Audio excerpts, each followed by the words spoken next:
What up, Dynasty players in the house? It's Dynasty War Games. I am your host, Jesse Schneeman, and I'm here to host a very special edition of Dynasty War Games. First, let me bring in my co-host, Austin Bell. How you doing? What's going on, Jesse? Doing great, man. Had a day off. I'll take it. I forgot what that felt like during the week. Doing Right good, on. man. Happy How Labor about you? Day. Yeah, you too, man. Good. Happy Labor Day. I actually did go labor for a while.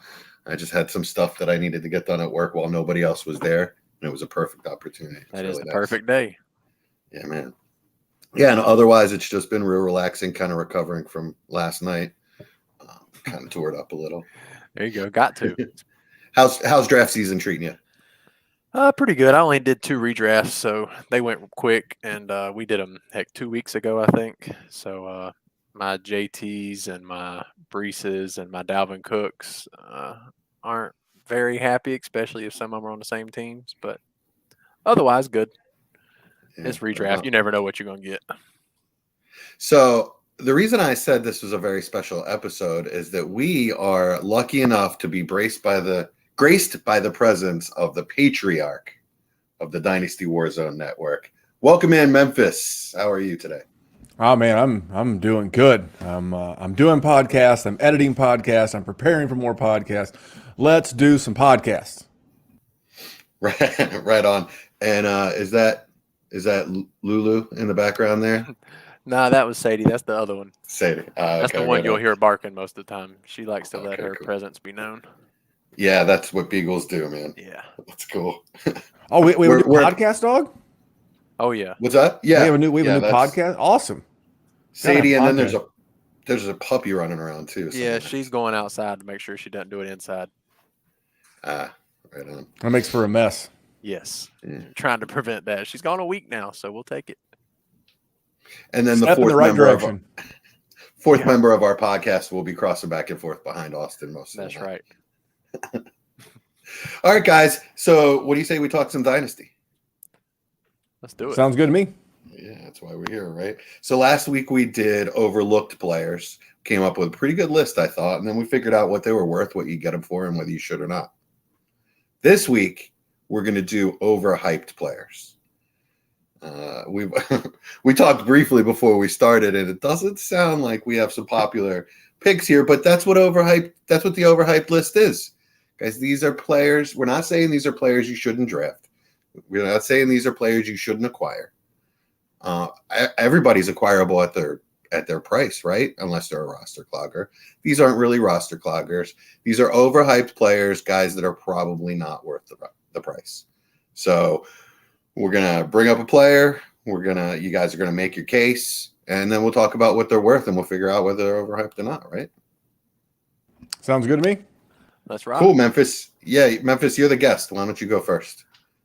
All right. Well, mine's going to be pretty unpopular. Mine's Chris Olave, and it has nothing to do with the talent of the guy. If you're talking about actual talent, he's top 5 to 8 in terms of actual talent in the league. I just don't love the situation, to be quite honest. Like if like you could do like a transport, like you could flip like trading places, the classic Eddie Murphy, Dan Aykroyd trading places. If you could just flop Chris Olave and Garrett Wilson, I would be as equally bullish on Chris Olave, and I would be equally concerned about Garrett Wilson. I'm fading the situation. I'm not fading the player, But with that being said, I think Olave is going to finish somewhere around like wide receiver 12 to 15 on the year.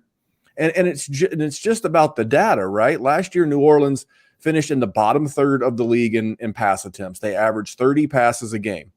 Well, now they're the favorite to win that division. They've invested in the running game, right? They drafted Kendre Miller. They drafted Jamal Williams. So they've invested in the running game. They're going to want to win close games. They'll get Alvin Kamara back from suspension. I mean, they didn't cut him. I mean, they didn't restructure him. They're going to lean on the run, and they brought Derek Carr in to be the caretaker. And it doesn't mean that he's not going to be good. And Michael Thomas is healthy for now. Right now, at the time right now, he is healthy. So you add all those up, and I don't see a top 5 to 8, and I think that's where people think he's going to go, and I think it's going to lead to some disappointment. I think he's being overhyped, and that there's this consensus out there that they see he could be, like I said, top 8. I see it just a little bit down the line. And he's like in that, I think he's going to finish in that 12 to 15 range. Now, just to make sure we're clear, that's not a slap in the face. He finished as wide receiver 25 in full point PPR last year. So I'm saying he's going to jump in from like the number 1 wide receiver 3. That's what he was last year, whether we like to admit it or not. And I think he's going to jump up, like he's going to cut last year's number in half, basically. We should be excited. I don't think people are going to be as excited as I am because they're not as realistic as I am. So that's my first overhyped guy, and I don't think it's his fault. I'm with you. So what you didn't add in is what are the 2 things that were always exciting about the Saints offense? They were Sean Payton and Drew Brees, 2 things that haven't been there for a couple years now, right? So they brought in a defensive-minded coach, and they brought in a middle-of-the-road quarterback to replace a terrible quarterback. So it's a little bit of an upgrade. But I couldn't agree more that I was thinking that too. If Olave and Garrett Wilson were switched, I would think the same thing, right? Olave with the Jets would be amazing, and then Garrett Wilson with the Saints is probably going to be pretty average for this year. If you're a team that has Olave as your number 1 wideout, I don't think that you can really consider yourself a top 2 or 3 contender unless you're ultimately stacked at other positions. Right. I don't, I see him more of as 2nd, 3rd wide receiver for this season. Obviously, he's got huge talent and potential going forward. And who knows, who the quarterback will be in a couple of years, and who knows if that coach will be there. So situations change all the time. What do you think, Austin? I guess if you're talking relative terms, sure. But like on DTC, he's going as wide receiver 8. I don't know where else you're going to put him. So for startup value, it feels exactly right. If you're talking in redraft, sure, but I don't know if he's going in the top 8 in a redraft league at the position. So, if you're telling me I'm going to get wide receiver 12 to 15 out of a 2nd-year wide receiver, I'm fine with that. It's phenomenal. Well, that's because you're practical, though. We're talking about, dynasty gamers who, freak out. Like after 1 week, someone will have a down performance, and they'll be asking on X. They'll be asking on X if we should be, are we looking to fade? Are we trading? And I think the fact that he has that Ohio State lineage just will lead to more hype. Again, you're being practical. Jesse's being practical. I think here at the Dynasty War Games, we're all being practical. I just don't think that your standard issue Dynasty gamer can be practical. And I think that's where the overreaction is going to come from. Yeah, 100% agree. Olave is a really good one. I don't know. He's had an upgrade in quarterback. It's the same offense as last year. I don't see why. Let's get a gauge on his value. All right. So I just offered somebody in a Dynasty league, 1 QB league. I offered him Diggs and Michael Thomas for Olave. And he told me absolutely not. It would have to be Diggs and a 24 first for Olave. And I just moved on to another. In this economy? Yeah. I don't have a problem with that. Personally. Really? You would give up Diggs and a first? You're assuming you're a contender, I would assume, or I'm not. No, I'm rebuilding. Okay, well, then I'm not giving your first away anyway. So that it would be someone else's first. I have other. A late first and Diggs for a 2nd-year 23-year-old wide receiver that we're expecting low end wide receiver 1, high end wide receiver 2 numbers. I don't have a problem with that. That's. I agree. I'm not moving first right now. Especially coming off this first weekend now, the only real winners of this past weekend are the sports books, because I've been on X and I've seen about 8 to 10 different Heisman winners. Gang, there can only be one. Everybody's got a betting favorite. Why that player should be the quote unquote favorite to win the Heisman. But what I take away from that, from what we do, which is Dynasty, it's like not only do you have May and Williams, but now we have Michael Penix, we have Ewers. Potentially Deion Sanders' son. We play Superflex. That's, I would say, 85 to 90% of my leagues are Superflex. And we're talking potentially 4 to 5 first-round NFL quarterbacks next year. And I'm not giving that up. Now, I say that with a forked tongue because we could get in season and I could be contending and I could maybe need to move a piece. Then I might, you got to risk it to win the biscuit, and I might be willing to move my first then, but there's no way right now with as fragile as the NFL game is, and ACLs and hamstrings and multiple week misses that could tank fantasy and dynasty seasons. There's no way I'm moving my first today in September. Follow back with me around Thanksgiving. We'll see what the story is then. But right now, 100% with Austin, I'm not moving first.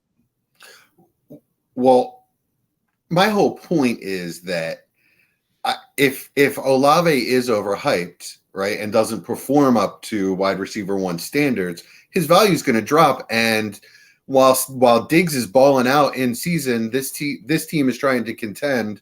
Looking at Olave putting up average numbers on his roster or in his lineup, while I have Diggs on a rebuild team putting up baller numbers, I might just be able to swap them 1 for 1. Yeah, and that's that's an even better point. People will pay more for points in point scoring season from September to week 17 when you're trying to win that championship. Check a trade deadline near you. People are going to, I've seen it a million times, and I'll be honest, I did it. I did it a couple of years ago to win a championship in a league. I sent Terry McLaurin and a first to go get Devontae Adams. Now, it turned out I didn't need Devontae Adams. I would have won that championship anyway. It didn't matter. I believe it was 2 years. It was 2 years. It would have been the 2020 season. I wanted the money. I wanted the championship. I didn't care about that at the time.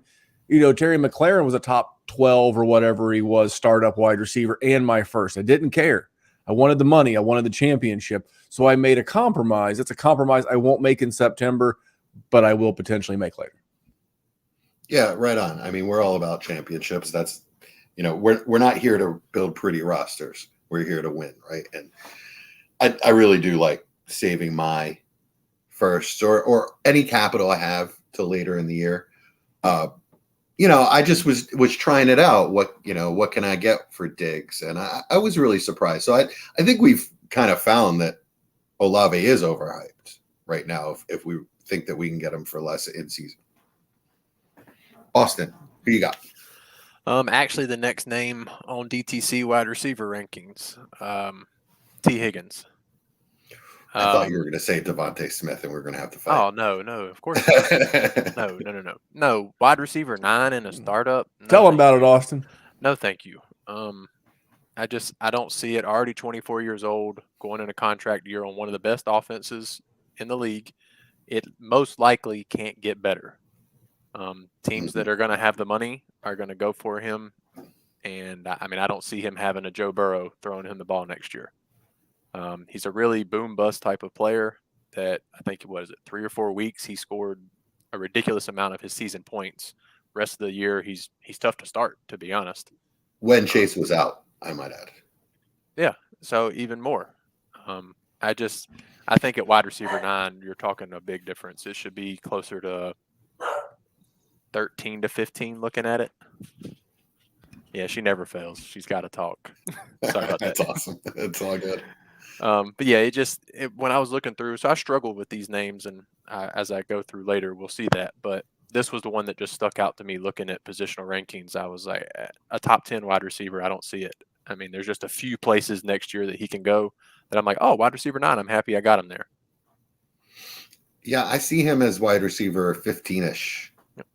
Just a rock solid number 2, kind of a high end number 2. But what's going to happen with the contract, Memphis? You're kind of the guru on this kind of thing. Well, first of all, if you're Cincinnati and you let him walk out without getting anything for him, you are a poorly ran franchise and you deserve exactly what you get. That's number one.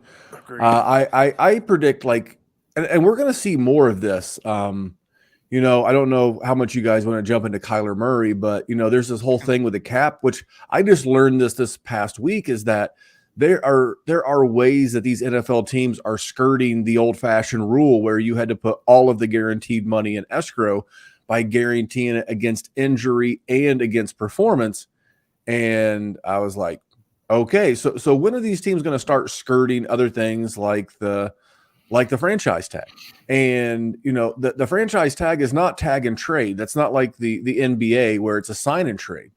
But I would not be surprised if that's something that gets finagled with with a T. Higgins. I would not be surprised at all. But if I remember correctly, they drafted him in like at the top. I think it was like the 32nd or 34th overall. I'm sorry, like the 33rd or 34th overall pick. Yeah.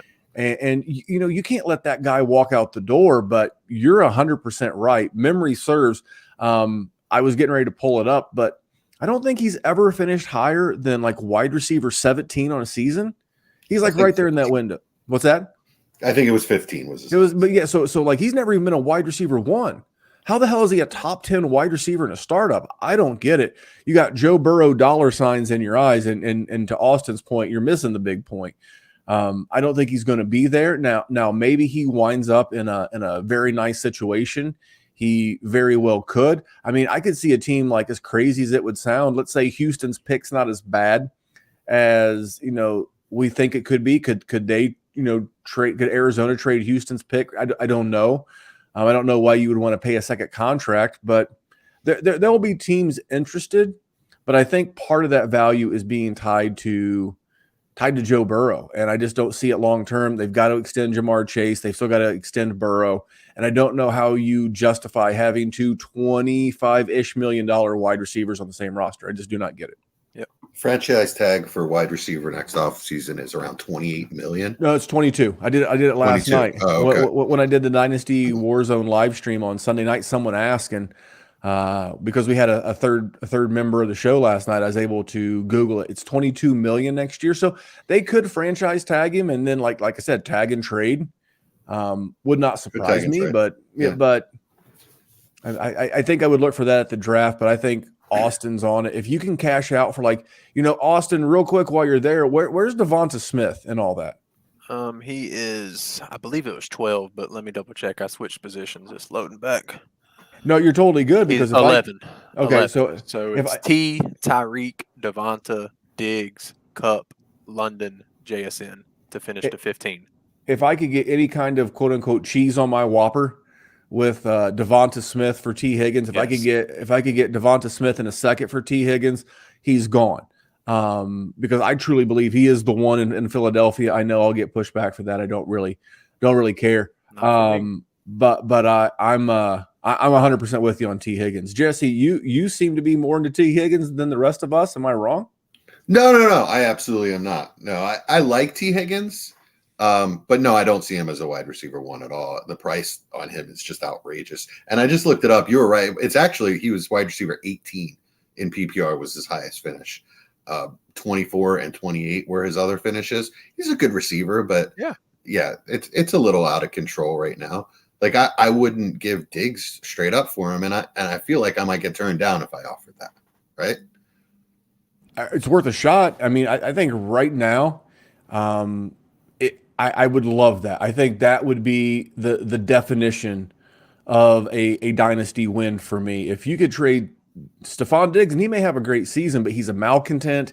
You know, he's like playing through some personality and some issues. I love the call of potentially that's worth a shot. Again, we're in point scoring season. Again, fishbowl.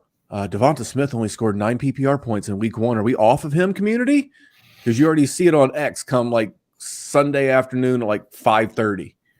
That's a great target to if you're trying to unload a Stephon Diggs. I like that quite a bit, actually. I think it's more likely to happen than you realize. All right.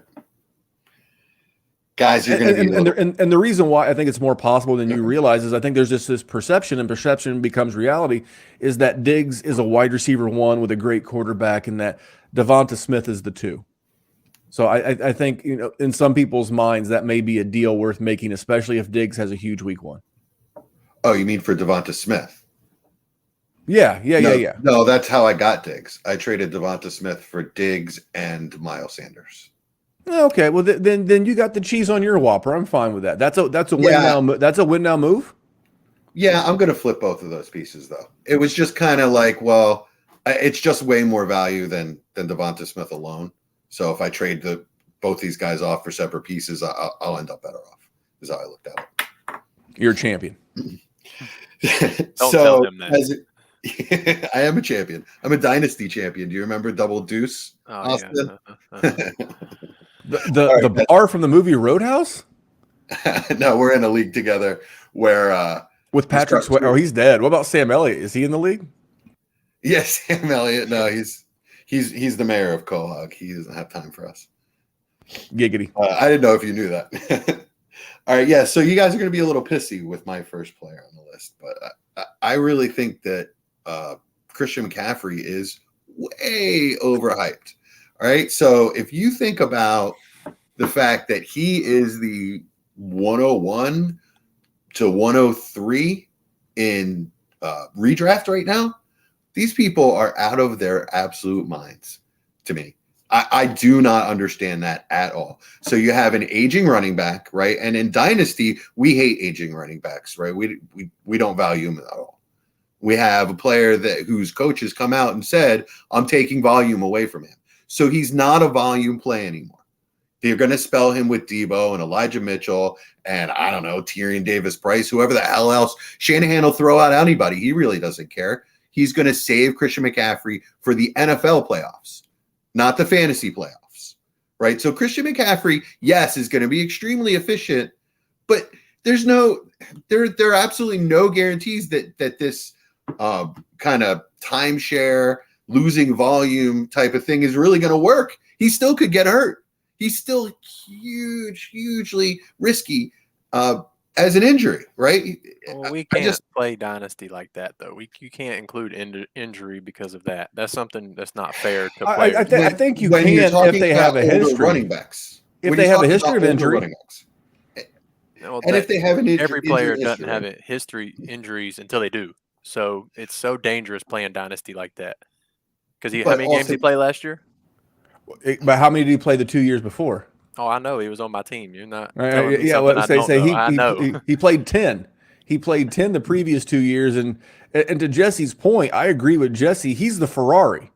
All right. He's not, and a Ferrari is the car of a rich people. So I'll just stick with rich people. Right. So you don't take the Ferrari, to the grocery store. You take the Range Rover. Come on, the G-Wagon. Let's have a little class after all. The Ferrari, all these games, if they get up on people, it is going to be Elijah Mitchell. I think Elijah Mitchell is going to have RB3 standalone startable value in multiple games. Again, Jesse's right. They're going to, keep his miles low. They're going to protect him for the playoffs. And I do not love it. I don't get where, you were using, Austin, you were using DTC value. Where do they have McCaffrey going overall? So he was actually one of my guys. Okay, so well, good. I didn't want to say it as that Jesse is like, you're wrong. I'm saying it is, I'm not looking at injury as the reason why I'm fading him. Well, for me, he is running back 2 on DTC. Okay, right. That's insane. So what I'm saying is he's above he's 26. He's about to be 27 years old. He's already 27. Yeah. So older running backs are an injury risk, right? Any older running back any running back is an injury risk, right? Correct. But then when you get an older running back, you risk that he doesn't come back the same player afterwards. An ACL for Breece Hall is not nearly as concerning as an ACL. Another ACL for CMC right now, right? There's absolutely the chance that he doesn't come back the same player. And the clock's just ticking. If he's dynasty running back 2, that's insane to me. Yeah, that's ridiculous. Who's your dynasty running back 2, Austin? It's Breece. Breece, okay. Yeah. Mine would be Jonathan Taylor. How about you, Memphis? Mine's Breece. It would have been JT if he was healthy and been through camp and ready to roll. But I mean, especially with Breece coming out or I guess Robert Saleh saying that Breece is going to be in the backfield with Dalvin on Monday Night Football. That's great. Anything that you get out of Breece Hall the first few weeks is a gift, but my take against CMC is don't forget the injury. Is that my me take that just froze up. Who? I froze up. Oh, I thought they said I froze up. I was like, no. I fixed this issue. For me, it's the usage of Christian McCaffrey, and you're gonna see more Elijah Mitchell. You're gonna see. I think Debo is gonna have a bit of a bounce back because if you look at it. Over the back half of the season, Brandon Ayuk's points per game went up half a PPR point per game over the last half of the season, including the McCaffrey trade, whereas Debo's went down. Debo was the one cannibalized by Christian McCaffrey because they play a similar role. Sometimes I'm a running back, sometimes I'm a wide receiver. I think Debo has a little bit of a bounce back, and I really think that you're onto something when they limit touches. Yeah, I mean, if he's not a volume play, then he's strictly a production he's strictly a God damn it. I just completely froze in my brain now. First your computer, now your brain? Yeah, my brain's but I mean you're stuck. He's strictly going to have to produce on low volume, and I just don't think that. Well, I mean, we've seen he can do that. So where would you have him in your redraft? If I think 101's a little crazy. Round. I have second round. Second round. Oh my! He scares the shit out of me. Oh no! I got to admit that I'm pretty low on him too. I was looking at playerprofiler.com because that's where we stream the Dynasty Warzone on Wednesdays, and I just wanted to get like a different opinion. And they have him as the 14th player off the board in a 1 QB and as the RB6. And I think that's fair. And I think you can staple this entire conversation on to Saquon Barkley. I don't want to blame injury. Could he get a ton of volume this year? Sure, he could. I just don't see it. And Saquon's a little bit different, but yeah, I mean, these guys at 25, 26, I can't draft them that high. I just can't. I can get Tony Pollard 2 rounds later. I can get Najee Harris 2 rounds later. If I want to go with a guy in that age range with just as much upside in 2023, I can get Nick Chubb 2 rounds later. And I can stack a couple of these young wide receivers in rounds 1 and 2. So I can't do it. I understand why people would do it. I just cannot. I think Saquon's a whole different discussion than CMC. I think he has a better chance to be RB1 than majority of other running backs in the league. So I think that one I don't agree with. But CMC, RB6 is fine for this year. I have no complaints with that. Memphis, give me another player. Well, I mean, you guys have already, vultured a couple of mine. I did it on our show. I'm concerned about, from a rookie standpoint, I'm concerned about CJ Stroud. I do not like the offensive coordinator. He had 3 random defensive coaching positions when he was in Washington, and then he came to San Francisco where he had 2 different offensive positions. He was the pass game coordinator and whatever, and then 1 stint at PFF. I'm not really so sure as to what I'm getting. And I found that when these young quarterbacks that need time to develop, I think part of the reason why Justin Fields is not necessarily done great is they gave him a first-time offensive coordinator and a defensive-minded head coach. And you couple that with the fact that C.J. Stroud's not the athlete that Justin Fields is. He doesn't have any weapons. I'm rooting for John Mechie. Maybe Tank Dell's a thing. I have no idea what Nico Collins is. Dalton Schultz may get 742,000 targets this year, but it's a bunch of meh. Now, will he get a leash? Will they be able to acquire him a better wide receiver the way that the Bears? I don't know, but I know for this year, I think he's being overvalued. And it's like, and the weird part for me is again, it's helmet scouting. The weird thing is for me it's like, when was the last Ohio State quarterback that was actually good in the league? If you're going Art Schleister, they do that in Alabama, not as bad, but Ohio State quarterbacks, because of the recent run of wide receivers they've had, going back to Terry McLaurin, it's see it, throw it. These guys are running down the field wide ass open, and in the NFL, wide ass open's a foot, whereas in college these guys have 6 yards of separation. Can he get there? Yes. Do I think he's being overvalued? Also, yes, and that's the intent of the show. So I think CJ Stroud, I don't think he's going to be a bust. I just think he's being overvalued. So it was the consensus 102 to 103. I think it really came down to who had the 102. If it was more of an aggressive GM, they went Anthony Richardson, and more of your play it safe, I don't want to blow this up, was CJ Stroud. I think more often than not, the 101 was Bijan. And then I think depending upon the GM on the clock at 2 depended on which quarterback went. Yeah, I saw him go at 104 quite a bit, which I thought 104 was and 5 for me. which I thought was fine. I like his accuracy. We're gonna have to find out how good of a processor he is, right? That's something he's gonna kind of have to learn on the fly, like you mentioned. I like the call because I think there's gonna be a value dip in season. Like you said, the weapons are pretty young. We don't know what the hell they are. Who excites you? I mean, let me ask you guys. I don't want to cut you off on your own show, but who excites you from a weapon standpoint in Houston? Anybody? No. I mean, maybe for a rookie QB, Schultz, but not for as much for production, but as for him developing. Yeah, and that's the safety blanket. I agree with Schultz 100%, but they may get this poor guy killed. I mean, I don't know. The offensive line's pretty good. I just think that there's this expectation, and that's why I love that you guys have done this show, and I'm really grateful that you had me come on. Because there's a difference between saying someone's overvalued and saying someone's a bust. I'm not saying CJ Stroud's a bust. That's not what I'm saying. I'm saying he's overvalued right now, and I think part of it has to do is that he's new. We like new, and where he went to college. And I will say one thing, it does feel like he's safe because they traded away their first-round draft pick. You know he's not getting Josh Rosen.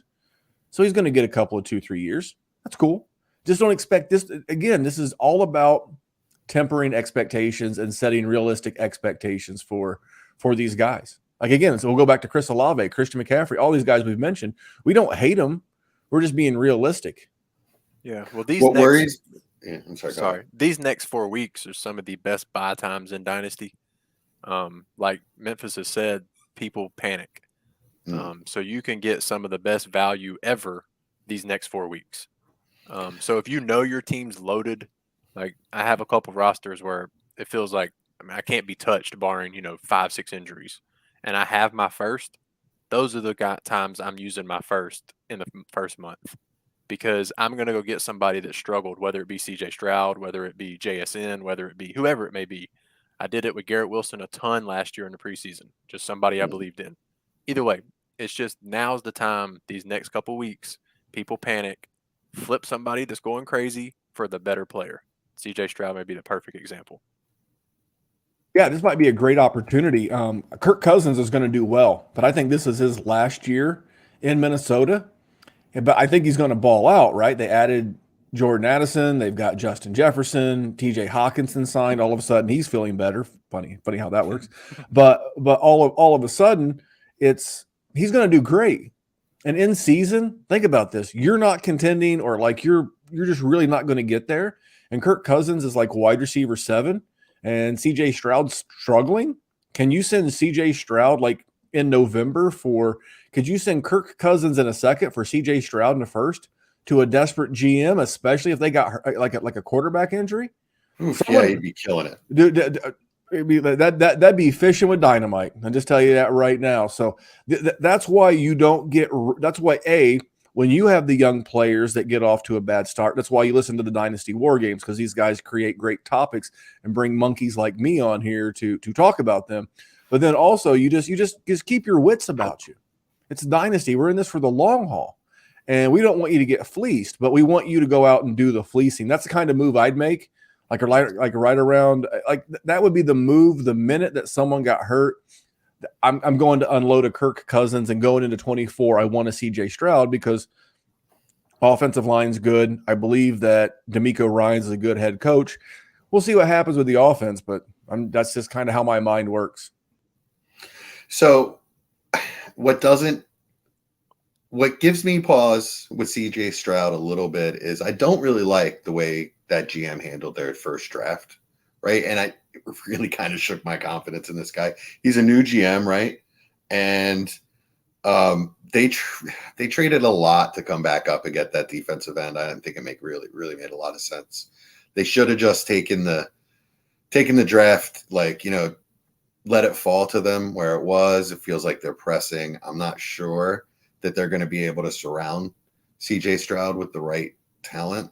At least they've got a decent line, so he's not going to get David Card. Well, that's good because that's his worst attribute is handling pressure. So they need to protect him. Right on. I would just say that from a dynasty standpoint, if you're needing like an RB3 with upside, some pass catching upside, cheap Devin Singletary is not a bad way to look. Not that I don't think now if Dameon Pierce can come out in year 2 and establish himself as a pass catcher, man, he could really slingshot himself up the dynasty rankings as well. I'm not so sure he is that pass catcher, but if you go back and look at Devin Singletary, he's never going to be confused with Christian McCaffrey, but he catches the ball decently enough and a pretty good pass protector. So don't be surprised if he has a little standalone value as well. And if you're looking for like just a little bit of insulation on a contender, he's cheap. Cheap. I wouldn't be surprised if we get him for a third. That's what I would be offering right now.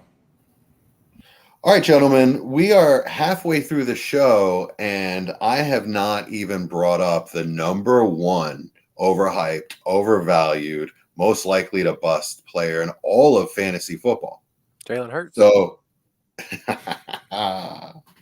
Mr. Christian Watkins, old Gabe Claypool, Chase Davis over here. See what I did there? Has a very narrow path to an alpha. All right, he's got to thread a very, very small needle. Players of his archetype don't really succeed very often. The last one I truly remember being an alpha with his specific skill type was Vincent Jackson. Right? He's not got the speed or the size or the ball skills of Mike Evans, so don't compare him to Mike Evans. He's definitely not got the size or the athletic ability of Mike Williams, so don't compare him to Mike Williams. Right? He's a straight line player. He doesn't move vertically very well. He's extremely raw. He can barely run a route. Right? He's got 3 or 4 in his entire bag. Like I said, a player like this that can't use any kind of shiftiness or, like I said, lateral movement to get open is really tough in today's game. And he's not DeAndre Hopkins either with elite ball skills. He's all right. He's got decent hands, not great. He's actually got some technique issues with his hands. I got to tell you, the path to this guy being a true alpha in the NFL, it's very, very narrow. Very few players. Like I said, reminds me a lot of Chase Claypool and Gabe Davis. You're missing a very big comparable player, and that's DK. That's a 20-pound lighter DK Metcalf. 20 pounds is a lot of muscle on DK. But again, you look at it. DK 4.33, Watson 4.36, DK speed score 133. Watson 120, burst score Watson 133, DK 135. The catch radius virtually the same. Watson's more agile. Again, I know the 20 pounds, but he's also an inch taller. I'm not saying that he's going to be DK Metcalf, but he can win in that, and also the same way that your boy AJ Brown wins. If I give you DK Metcalf, then that's still a player that everyone said had a very narrow path to being an alpha, right? He just is such a nasty physical competitor that he gets it done. I've watched enough Christian Watson that when healthy, he plays along those same lines. Big body. Again, 20 pounds is 20 pounds, but when you're talking about, 230 versus 210, I will agree with you, but I don't know. I think he could be a low volume guy. And then I was pulling up your guy, AJ Brown, a little bit shorter. He plays that way too. He had 1,500 yards last year on 88 receptions and 11 touchdowns. Again, I think you said you're looking for the path. I'm not saying it's a wide path. I'm not saying it's a path highly traveled, but I'm saying there is a path and it might be a little bit brush covered, but it's still there. And I can see it. Austin, where are you at with these guys? I've never been a Watson person, so let me start with that statement. But I'm actually up on him more this year than I was this time last year. Is he Chris Carter? All he does is catches touchdowns. I mean, I feel like every time I see, Even in preseason, all this guy does is catch touchdowns. Now, is he going to be a volume guy? Is he going to be a Justin Jefferson? No. He's very well as likely to submarine a week as much as he is to win a week. Yeah, And I'll tell you, I'm hosting a gambling show right now, and his season prop on touchdowns is 5.5. Why does that feel low? Why does that feel like free money? So that does feel low. But when you factor in the quarterback as well, it's a young quarterback that we don't know if he's any good or not. You don't love Brother Love? I don't love Brother Love. Do you? I mean, what has he ever done to show me that he can do this in the NFL for real? He had half a game against the Eagles. That was cute. I mean, did you try watching the preseason? No, I don't. It hurts my eyes. They're playing soft shell coverages. I'll tell you right now, no press or pass rush at cost. Now, say those words with me. Don't close your eyes. You may be driving a car, operating a chainsaw or something, but at cost, I would rather have Jordan Love than C.J. Stroud, Bryce Young, any of those guys, because he's no more or less likely to hit than those guys. You're not going to convince me. I'd rather Bryce Young, but he's neck and neck with Stroud for me. Let me help you with that, because he's actually one of my guys that's overvalued. Jordan Love? Due to DTC. Now, in Dynasty leagues, I haven't seen it, but DTC has him as QB 17, ahead of Cousins, Rodgers, Goff, Carr, Russ, Geno, Pickett, Stafford, Purdy, Mack, Howell, Ritter. No chance I'm taking him over. I heard some guys in there I would take him over for sure, especially in Dynasty. A few, but not all of those guys. There's a bunch of guys I'd take in that group over him. We discussed this a couple weeks ago. I brought up Love, Howell, and Ritter. And to me, at this point in time, they're basically the same for Dynasty terms. You can view one higher, lower. That's up to you. I don't care. But in Dynasty terms, they're relatively the same piece. I can get them 12 spots later by quarterback position. Okay, give me 2 weeks ago, or 3 weeks ago, give me Howell in a second for Love. And now to me, they feel like the same player. So I got a free second. It just feels extremely high. There's no chance I'm taking Love. I guess I'm used to player profiler rankings. No offense to my buddies Izzy and JP and Mosier over at the DTC. They are, in fact, good people. The player profiler group has Jordan Love at QB 21. He's behind Pickett. He's behind Geno. He's behind Russ. He's behind Daniel Jones, Bryce Young, just ahead of Aaron Rodgers. I'm not sure I agree with Jared Goff. I'm fine with him being ahead of Brock Purdy. I mean, Brock Purdy's one throw away from that elbow never being right.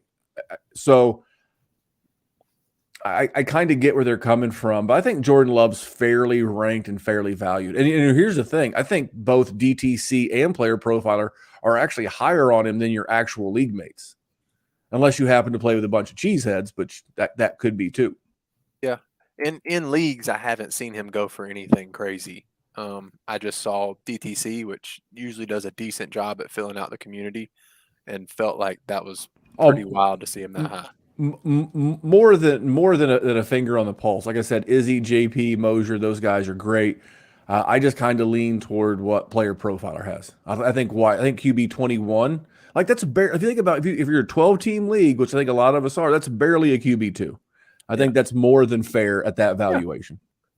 Yeah. All right, so let's get back to Christian Claypool, right? So if your ceiling is, we're saying DK, right, which is a hell of a ceiling, and your floor is every other tall, athletic wide receiver that doesn't do anything, Chase Claypool or Claypool's not even a good one, because at least he Dorial Green Beckham, one of these guys, right? So yeah, but hold on, those guys never had the run. Those guys never had the in season we've seen it on the field. Claypool did. That's why I said he wasn't a good one. Claypool had a pretty damn he impressive first year. He had he had a solid. I'll give you Claypool, but Dorial Green Beckham, I think that's just Jesse's inner eagle. I mean, is he any more? Is he any more or less the big outside clasher that a Drake London is? I think Drake London's got a lot more skill, so he's a lot more technically advanced. Okay, where does DTC have Drake London versus Christian Watson? It was quite a bit higher. I had quarterbacks because I had to talk about Love. But he is at London's at 14. Watson is at 22. So whatever I can get in that gap, give it to me. I got a worse quarterback in Desmond Ritter. You're never going to convince me Desmond Ritter's even as good a quarterback as Jordan Love in a run-first offense with, I guess Kyle Pitts is the thing, and you got Bijan Robinson. There's no way there's no way you could convince me to take Drake London straight up for Christian Watson. And if I can send you Drake London, and I can get Christian Watson plus, and I can show the DTC, hey, one's 22, one's 14. You have to add here. I'm running like a thief in the night. I think you can get a decent plus too. I'm gonna be honest with you. I would love. I would have nipples so hard you could cut glass with them. I would be so excited to send you Drake London in a second for Christian Watson in a first. That's exactly what I was about to say. I think that's exactly what you can get. So the point I'm trying to make, though, is when you look at the Green Bay offense, what about that offense excites you, right? You have a young quarterback that we're debating whether he's quarterback 15 or 21, right? None of that is good at all, right? So maybe he takes a step forward, but probably he doesn't. And there's nothing else in that offense that is really good at all, except for Aaron Jones as a dump off. Their offensive line is constantly hurt. But Bakhtiari, that guy can't stay healthy. Their offensive line is not really that good. And the rest of the weapons are way more suspect than even Christian Watkins. He's the king of their room, and he's the one that I think is the biggest bust candidate. It's crazy how people think that the Packers are going to be any good on offense at all. They might be as bad as Arizona. I'll take that bet right now. Yeah, Yeah. You're getting the hyperbole is strong with this one. That offense is going to be more than solid. The defense is going to keep them in games. It's a bunch of rooks, you know. I totally understand. Elton Jenkins is not a rookie. Bakhtiari is not a rookie. They have another. No, I said it in an old offensive line. But that's fine. You want a veteran offensive line in front of a young team. Again, I don't think this team's going to set the world on fire, but this is everything that everybody wanted for Trey Lance. This is the whole bill of goods I was sold. Shanahan offense, that's what LaFleur runs. Athletic wide receivers, that's what LaFleur has. If you're telling me that he could get out of Jordan Love what Kyle Shanahan got out of Brock Purdy, I'm going to be 0% surprised. Now, are they going to win 10 games in a row? No, I do not think so. But I think if you're going to look back, and I think this offense is just vanilla enough that it's going to be like wide receiver, like offense 14 to like 18, like right there, dead smack dab in the middle, boring as can be, not going to fall off the cliff, but not going to set the world on fire. Just keep Hassan Reddick away from his throw. Hassan Reddick, yep. Right. All right, Austin, who you got for us? So as I mentioned in the beginning, I kind of struggled because honestly, at least from what I looked at, I felt like the values are relatively decent. But looking at tight ends, one name kind of stuck out. I was like, ooh, that's a little high. And that's rookie Sam Laporta. It's not because I don't like him. It's not because I don't think he's good. But he's currently tight end 10. The hype has been super strong on this guy. I mean, he's above Njoku, above Ingram, above Dulcich. I mean, those three names particularly just had me like, huh? I mean, you can argue some of the rest of them, but Dulcich. Those three names specifically I thought was pretty ridiculous. No matter how much I love tight ends and I love rookie tight ends, I have so many on teams. That's what I do. I draft them. But that's ridiculous. Top 10 already. And I'll tell you right now, Player Profiler right in line. They're right in that same pocket. They have him as tight end 9. And I don't get it. Who is the tight end? High. Who higher in draft nuts? Who has been the tight end that has been successful with Jared Goff? I mean, Hawk was actually decent last year before he got traded. But if we see a rookie do that, similar numbers, then he is going to skyrocket. He could. No, I mean, but right now, knowing what I know now, I can get Michael Mayer, who was I got to pull up his Dominator rating. His athleticism score was decent enough. The he's college not a very good athlete. I just got Mayer at 301 in a rookie draft. 95th percentile. 95th percentile at Notre Dame. They play a big boy schedule.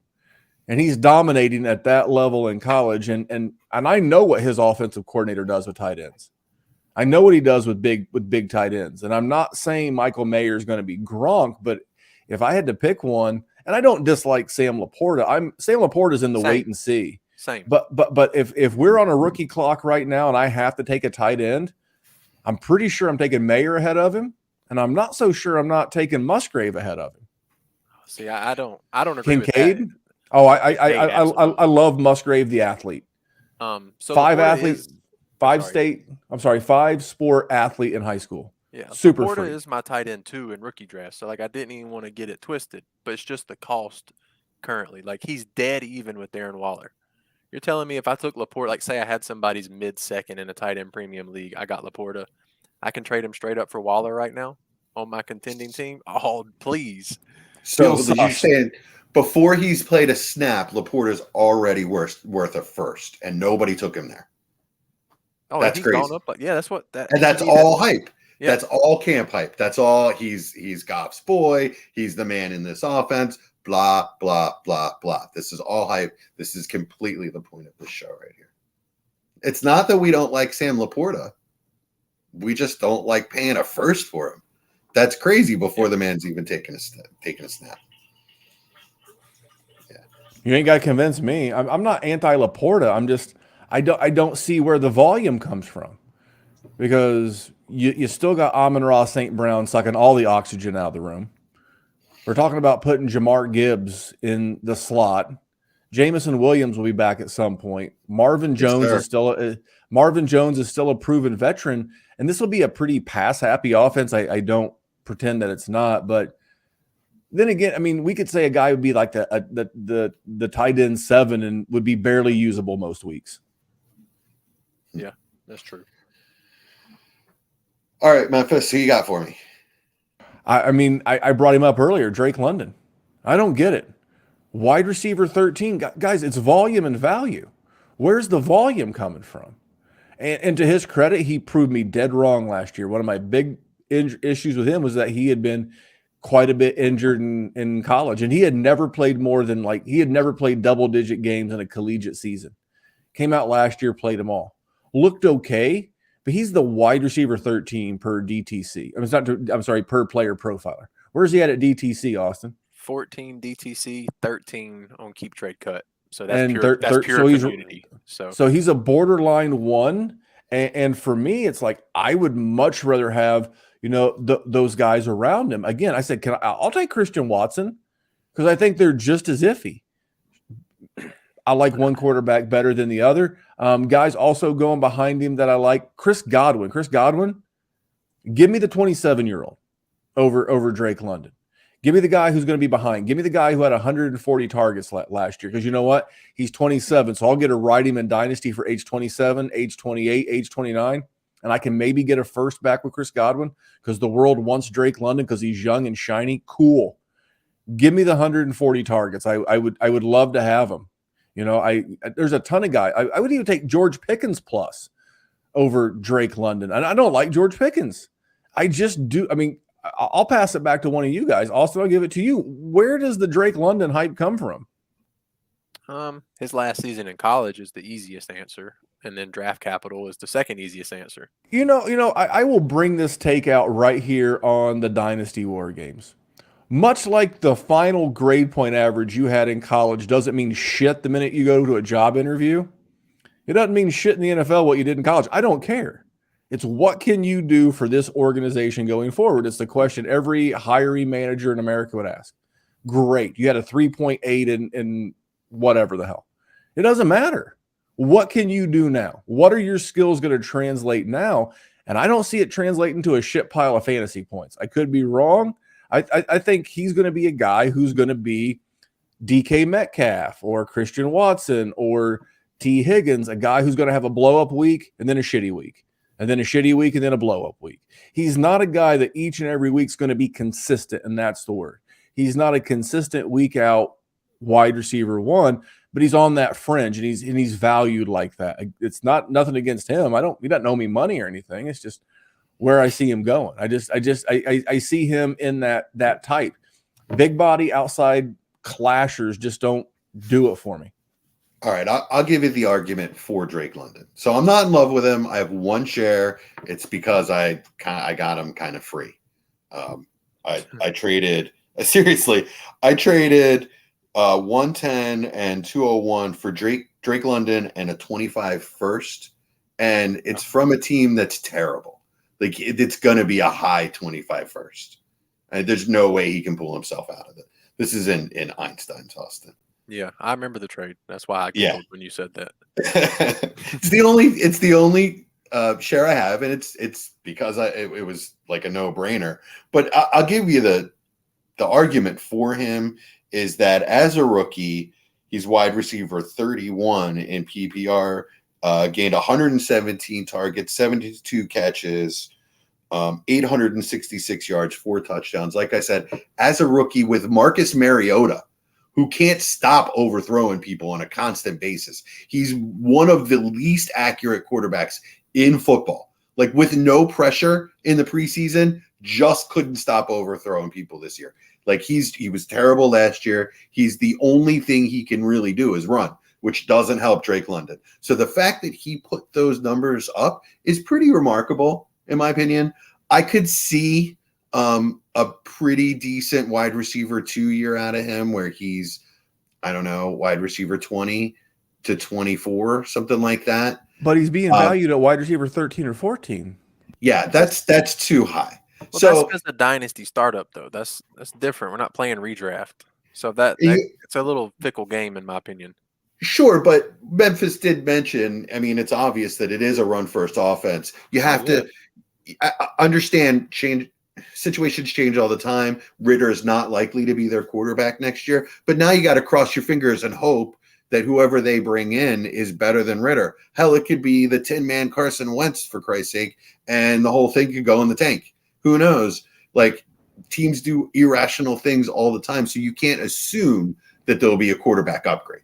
But do you see a world where he could finish as wide receiver 13? Yeah, this year. You're right. That's fair. If he could potentially catch 12 to 14 touchdowns, but that's and the only way. Ritter could be a lot better than we think he is. Well, I mean, he just has to be average if he gets to touchdowns. If the offense can move close enough to the red zone, London, that's where he can eat. And young men get better at football all the time. And Ritter could have gotten a lot better in the offseason. We don't know anything about it. How many 20-point PPR games did London have last year? Oh, probably not many, but how many has ever had with Marcus Mariota? So but I mean, does Desmond Ritter give you warm and fuzzies? No, he was the bottom of my 3 during this discussion a couple weeks ago, but he's not going to be any worse. But Drake London had eight games in single digit PPR points.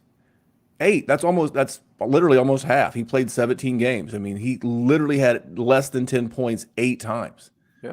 And that's still in the range of outcomes for him. So for him to jump up to even have a top 15 season, he had the same points per game last year as Adam Thielen.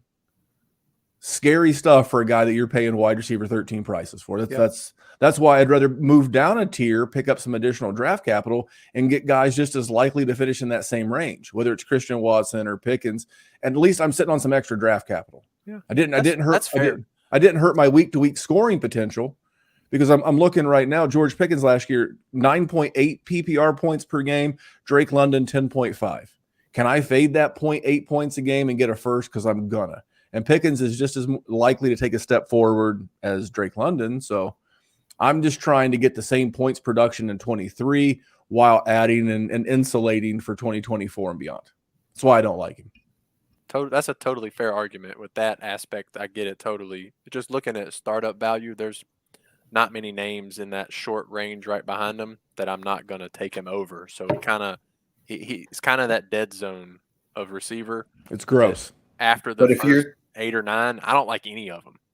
I did a couple startups this year, and for the first time in my Dynasty career, I wasn't loaded at receiver because I would get a stud and I just wouldn't touch it. I'd let the vets come, and I would go and grab a couple guys that I'd usually never draft, like DeAndre Hopkins as my wide receiver 2. And that felt terrible, but I'd just rather take the running backs and the tight ends there and let these dead zone that I can't figure out who I like and who I don't. And Just let 'em trade go. back. You could trade back in a startup. We could trade back and pick up additional draft capital and still get a guy and look to this next draft class or trade for a rookie. I mean, there's a lot of things you could do here. Yeah. So if you're going to tell me that I can get Calvin Ridley or Ayuk or Christian Kirk, players that I do think are consistent and will play, put up points for me on a week-to-week basis, plus a second for Drake London, yeah, I'm doing that all day long. Oh, I mean, I like points. I would give you Kirk in a second so fast for Drake London. Oh, yeah, my God. I mean, so fast. It would be a little more. The anti-Drake London guy also. Yeah, I mean. It would be a little more than that, but we might be able to look at something on your roster since you seem to like him. Yeah, I mean, I just think at cost, I agree with what Memphis is saying in the aspect of it's ugly there. So, and what I don't want to take them. But looking at the names behind them, I don't like any of them either for my Dynasty startup. Now, for my contenders, sure. I mean, Diggs is behind them. Of course, if I'm a contender, that makes way more sense.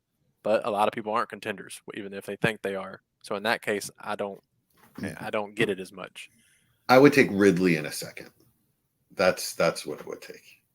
Yeah, I mean, I think that can get done both ways, to be honest, depending on the roster from the other team. Somebody that's not contending realize their roster's mid-pack or bottom.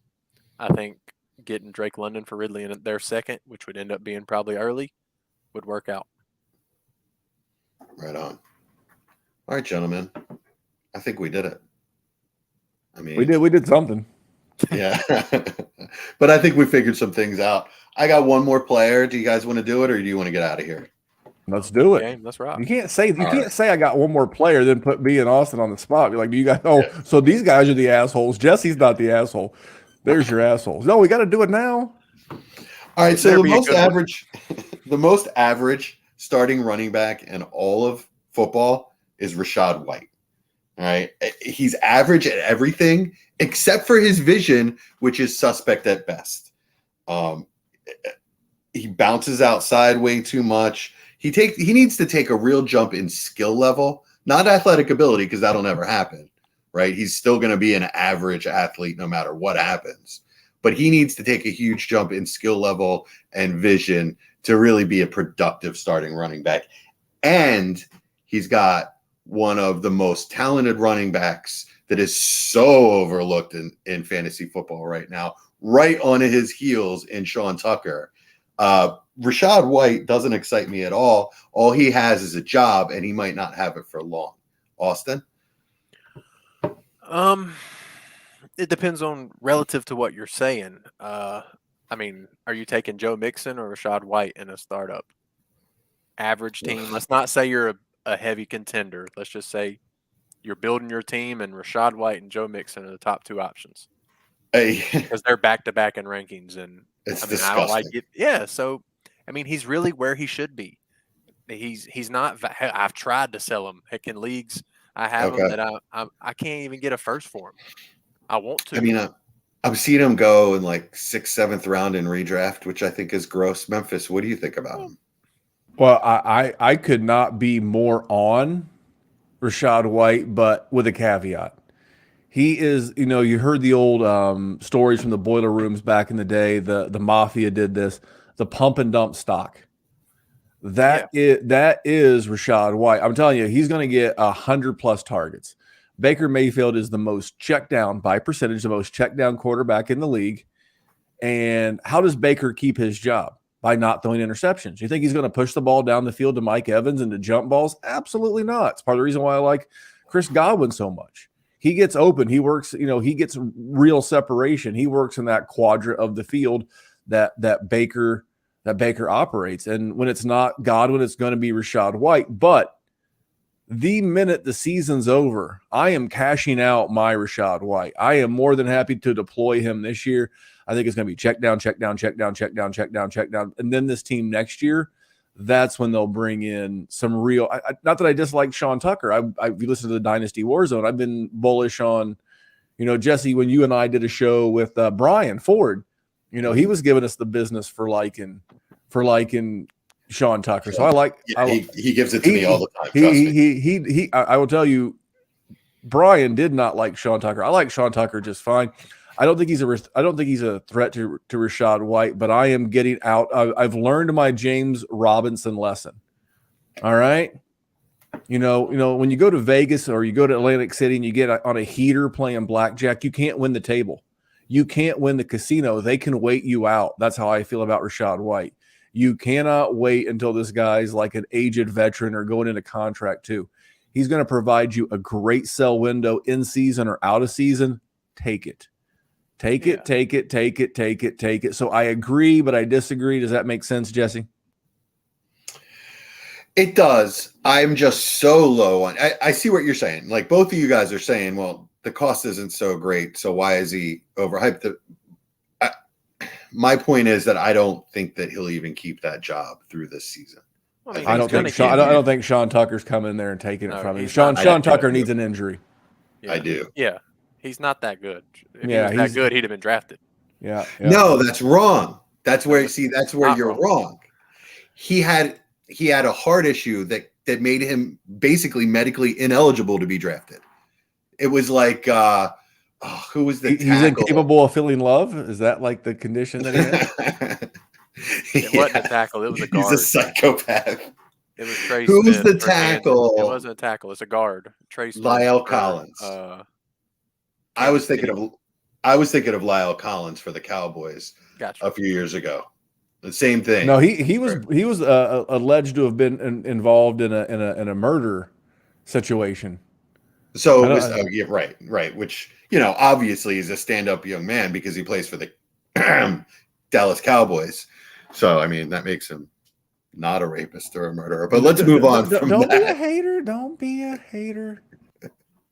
So my point is, no, it was a medical issue that he's cleared from now. The second he got cleared to start training camp, my antennas went up and I started grabbing him everywhere I possibly could. He's still the same back that he was at Syracuse. He's a bad man. So trust me. You're trying to convince a Sean Tucker fan of being a Sean Tucker fan. I think he's fine. If you can still get him cheap, he's fine.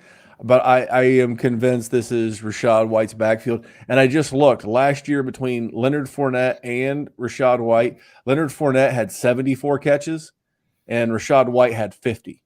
If you tell me there's a world where Sean Tucker may have 35 catches, which is totally cool, but that means that Rachaad White had 90.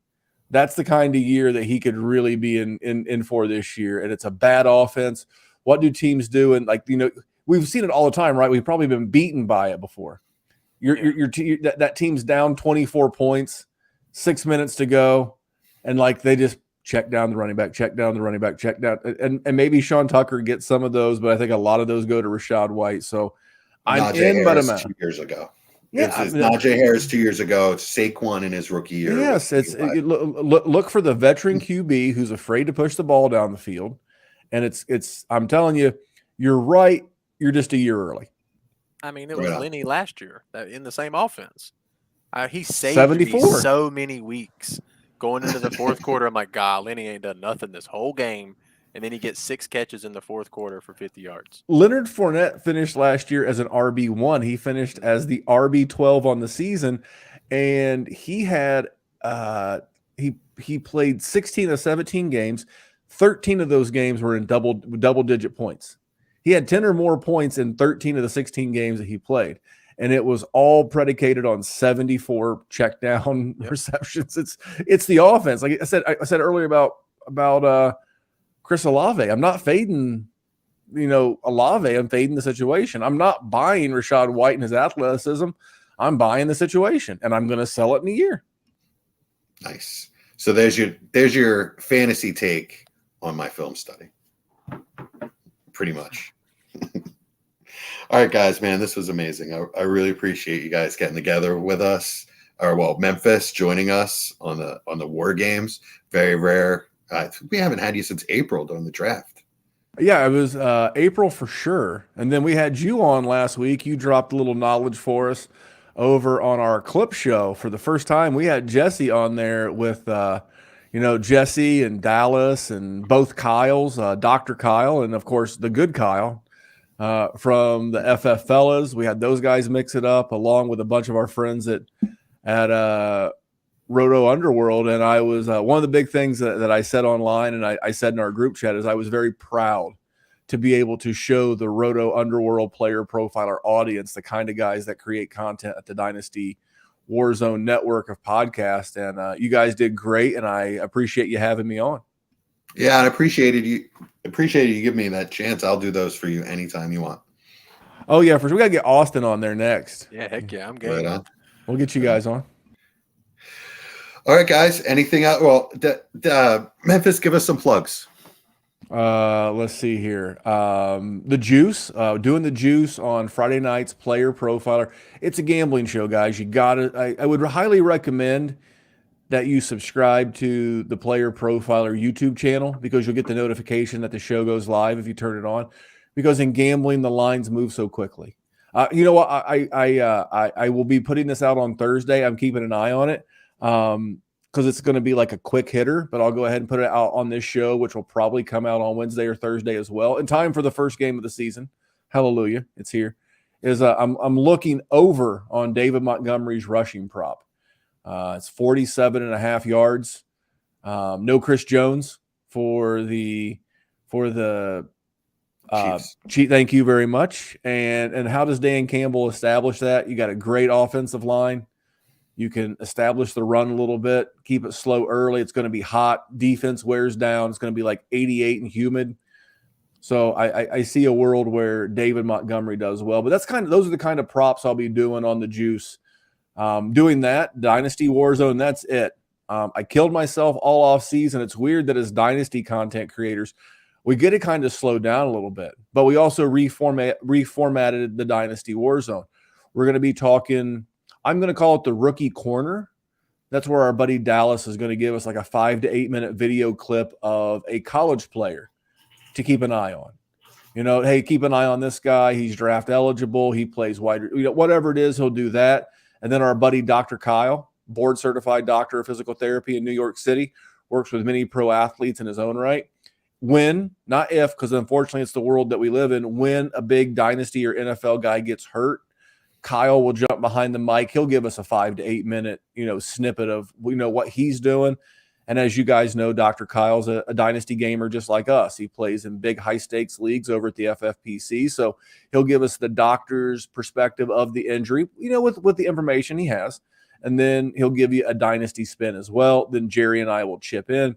We're going to do stuff for rebuilders, contenders. We're just going to have like little segments throughout the show and just make it a little bit more fun and true to what Dynasty should be, because unfortunately a lot of shows turn into redraft shows in season, trying to avoid that, trying to keep the Dynasty spirit. And there you go. You asked me for plugs and I made it go an extra 4 minutes. Nice. Well, we'll be back on Sunday. Well, we record on Sundays. We come out on Mondays. The full team will be back this week. It'll be me. Hey, this is my fault, by the way. This is my fault. I'll make sure this goes up on Wednesday. So you'll get this Wednesday. I just said Wednesday or Thursday. I'll make sure it goes up on Wednesday. It's actually my wife's fault. She'll never listen, so I can fully blame her, even though it's true. It is Mrs. Memphis's fault because she wanted to unplug. She didn't even tell me. She's like, hey, where are you going? I was like, I'm going to do a podcast. Okay. And I went to go do a podcast, and all of a sudden I had no internet. And I asked her, I was like, what happened to the internet? She's like, oh, the little basket that I put it in, I switched it to a new basket. I'm like, now you do this? But that's why. So it's on me. It's not on Jesse. It's not on Austin. It's on me. And I saw Mike asking the chat, is the Juice going to be on the DWZ feed? It is not. It is exclusive content for the player profiler. But Mike, it will go directly. And so like, this past week, I did the Juice from like 10 to 10:45, and I had it up as a podcast by like 11:05 p.m. Eastern Standard Time, the Lord's time. I had it up as quick as possible, so it will only be on Player Profiler, Mike. All right, right on. So, like I said, we'll be back at the normal time next week. All three of us will be here. We'll be playing some games, and we'll have real football to talk about. That's crazy stuff, man. Guys, enjoy the game on Thursday night. It's going to be a good time. Hey, before we go, Yes, we sir. discussed all these names. Memphis, I sent you an offer in P9. I will look at it when I go run to the name we just talked about. Hey, you know what? We'll see what we can get done. I will go look at Patron 9 as I run upstairs to the bathroom. Sweet. And we are out.